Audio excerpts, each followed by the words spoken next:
Why, hello there, and welcome to the Pajamazon Jungle.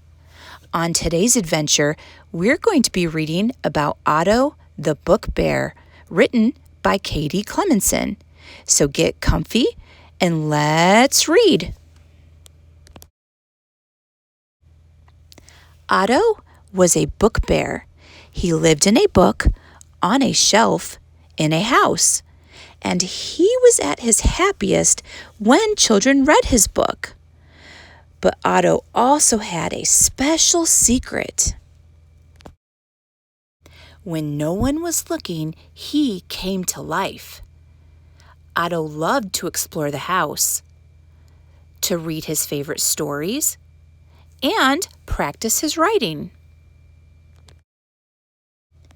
But one day, something terrible happened, and Otto was left behind. Otto didn't like being all alone, so he made a plan, packed a bag, and set off on a new adventure. But the world outside made Otto feel very small. Nobody seemed to notice him.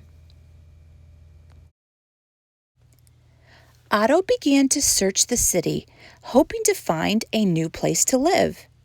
But nowhere he went felt like home.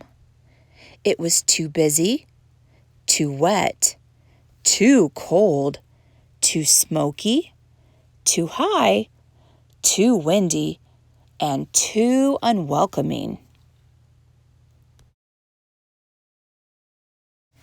Otto didn't like living in the city, and he missed his warm book. He was starting to feel downhearted, but he decided to pick up his bag and keep on walking. And just when he thought he couldn't walk any farther, when he felt cold and tired, Otto saw a place full of light and hope.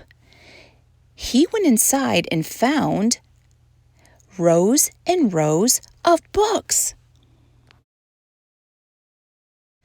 Otto began to climb, and there, at the end of the shelf, he saw something. Could it be? It was another book bear.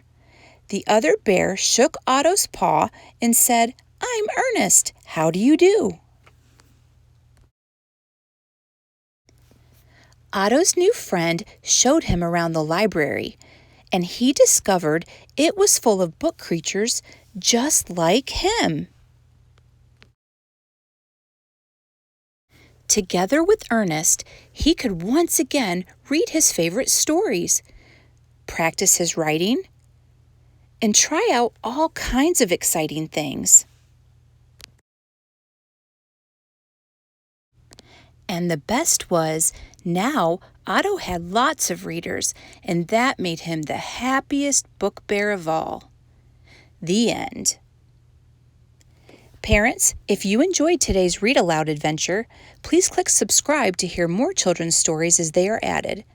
Also, please feel free to share my channel with your friends and family.